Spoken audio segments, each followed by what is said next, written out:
day. Couldn't ask for better weather. I want to start off by asking a question. How many of you think that your voice is being heard in Washington, D.C.?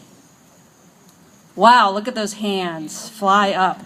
And of course, when you have 536 politicians and hundreds of thousands of bureaucrats and lobbyists in Washington, D.C., it's no wonder you feel like your voice isn't being heard. How about in Harrisburg? How many of you think that your voice is being heard in Harrisburg? Wow. A lot more hands flying up this time. And you would think maybe with half as many politicians and maybe tens of thousands of lobbyists and bureaucrats, you might have a little bit of a better chance of your voice being heard in Harrisburg. But unfortunately, you're right. Our voice isn't being heard. How many of you know that your second largest tax bill, which is usually your property tax bill, how many of you know that that is controlled by 9 people that live in your community, that many of whom are your neighbors and many of whom you run into at the grocery store when you're doing your shopping? How many of you think that maybe your voice might be heard with those 9 people? I see some head shaking no. But believe me, you will have a much better chance with less lobbyists and only having to deal with 9 people. How many of you actually attend your school board meetings? Okay, I see one hand. Very good. Do you videotape the meeting? Okay, you should. And get it up on YouTube. Well, that's what Leadership for Liberty is all about, is taking action at the local level. And I mentioned the 9 people on your school board, and the numbers are similar for your municipalities and also your county level. The numbers that you need to influence with your voice and the loudness of your voice is much more heard with those people at that level. And really, that's what Leadership for Liberty, that's why we formed Leadership for Liberty. Because I actually had been pounding my head against the wall with national issues for quite some time and getting very frustrated and burned out, and I felt like my voice wasn't being heard. So we started Leadership for Liberty to concentrate on local issues, and we've met with much success with very little effort. And I'll explain some of that in a little bit. What Leadership for Liberty does is we, as active citizens, actually develop common sense solutions. We then take those common sense solutions and we educate the public about it at the local level. Once the public understands the system, and believe me, there is a system in your school board that they have to play in this system to get things to work. It's the same system that they have at the state and the national levels. It's just on a smaller scale. It's on a scale that you can get a grasp of a little bit more easily. So what we do at Leadership for Liberty is we boil that system down into a nutshell so that the average citizen who is busy in their daily lives working and raising their family, so they can understand it, and then they can work within that system to change things at the local level. We build confidence, we build credibility, and we build what's the third C? Confidence, credibility, and competence. And that's really what we're concentrating on. And like I said, we're meeting with a lot of success. Courage. That was the other. Anastasia talked about courage. I should have remembered that. A lot of us, we don't feel like we understand enough to be able to speak up at our public meetings. And a lot of us may attend them, but we stay quiet because we really don't know what to say or what to do to make a difference. And a lot of times you'll stand up at the meeting and say, don't raise our taxes. I live on a fixed income and don't raise my taxes. I can't afford them. And that may be true, but what happens is the opposition says, especially at the school board level, well, that means you have to eliminate the 3rd grade if we don't spend more money and raise your taxes. Well, at Leadership for Liberty, we have an offshoot group, which we call the Pennsylvania School Board Coalition. And it's a coalition of citizens just like yourselves and citizen legislators that sit on the school board all across the state. And we are working with them to develop alternate budgets. You talk a lot about going line by line through the budgets at all levels of government. Well, the only people that I know that have actually gone line through budgets is us. We have actually gone line through line. I'll just give you an example. We were just dabbling in this in the last budget season, which ended this past June. In 2 school districts, we worked with citizen activists and a minority of citizen legislators on their school boards who did not believe in the line, we have no choice but to raise your taxes. We worked with them. We went line by line through the budget. We actually developed an alternate budget to show them where they could reduce spending in non-educational areas. One example was we showed how they could save $40,000 on their workman's comp insurance by changing suppliers of that insurance policy. That's just one example. Those two school districts, we worked, and I wouldn't recommend this, for only a couple months. And we were able to develop that alternate budget. We went to the administration with it, and we told them, and these were, the cuts, like I said, were non-educational, and they were areas that were really indefensible. If they were made known to the public would be up in arms about them, and they knew that they couldn't defend it. So we told them, this is the alternate budget that we're proposing. And we said we're going to go public with us. They begged us not to go public with it. 2 days later, in one case, 1 day, the other case, 2 days later, the status quo, we like to call them the educrats. They came back with a no tax increase budget. It wasn't exactly the alternate budget that we proposed, but it forced them to do the right thing. In one of those cases, they actually brought back a music program that had been cut in a previous budget because they said they couldn't afford it. So we as citizen legislators, we have a little bit of a different take on the whole election process at Leadership for Liberty. We believe elections are important and they are definitely part of the process, but they are not the solution.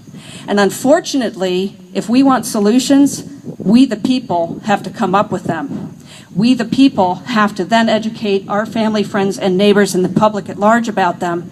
And then we the people, is shifting that public opinion, need to force the politicians to adopt the common sense solutions that we develop. Unfortunately, most politicians are not going to come up with the solutions. We have to do it. Another prime example of some successes that we've had on the local level, in Lehigh County, we have a great slate of candidates that recently won election to the Lehigh County Commissioners. Again, elections are part of the process, but they're not the solution. But these group of commissioners, they have started to change the dialogue at the local level. One of the things that we're working on, not only in the school district level, but at the state, at the local and county levels, is you hear a lot about unfunded mandates and a lot of complaints that's why we have to raise your taxes, is because we have to pay for all these unfunded mandates. Well, lo and behold, a lot of these mandates are created because local entities accept federal grant money. Right. That makes them have to be, it makes them mandated to federal standards, and it causes them to spend a lot of money to meet those mandates. So the dialogue in Lehigh County has really changed recently. They actually turned down a federal highway safety grant because, number one, of the morality of it. Our government borrows 40% of every dollar it spends. So the federal government really can't afford this grant. Second of all, there wasn't proof enough that it would do enough. It really wasn't going to achieve much for the money that was going to cost the county to implement. So instead of seeing grant money as free money, we're actually starting to change that dialogue at the local level to start looking at grant money as not free money, but maybe it costs you more than what you get in the grant with the grant in the first place.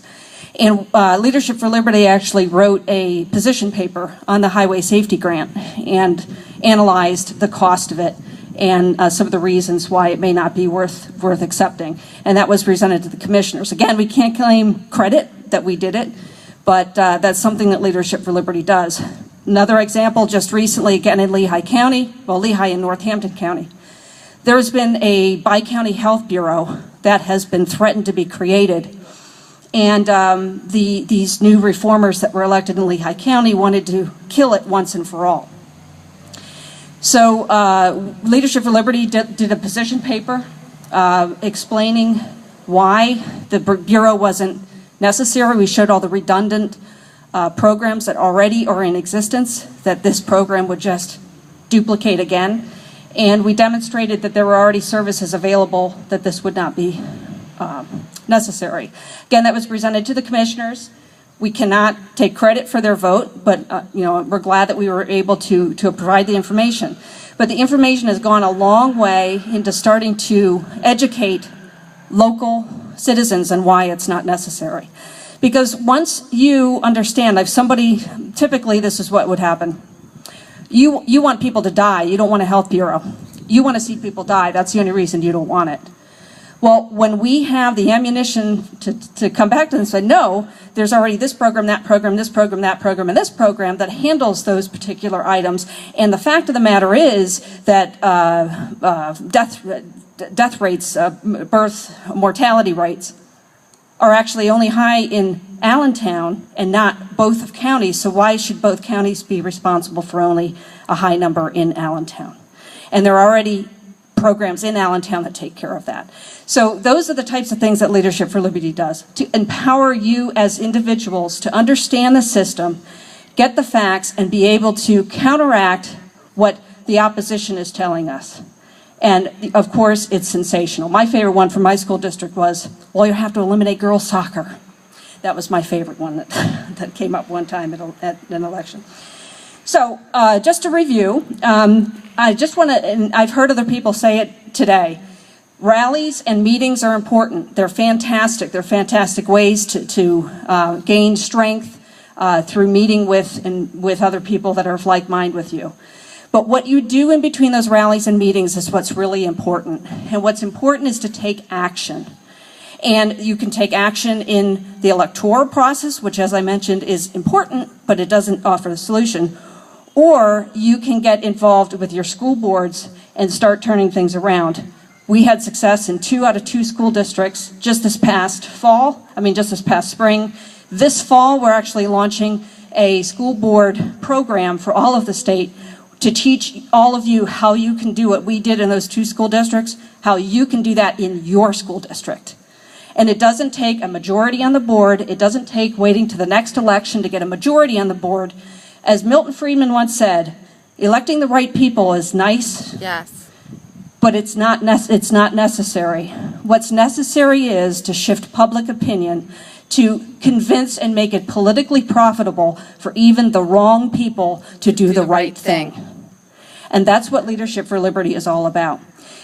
We feel that when we start to do that at the local level, it'll start to percolate up. You start to train citizen legislators at the ground level, who then are your leadership in the future. You build from the ground up, just like our founding fathers believed in grassroots and from the bottom up, ruling from the bottom up. That's what we believe in. And just think about it this way. If you aren't able to change things in City Hall, how could you ever expect to change things on Capitol Hill? Yep. So local is where it's at. And that's where you can really learn the system, get a hold of the system, learn the ropes, and then apply what you learn at the state and at the national level. Thank you very much. Good job.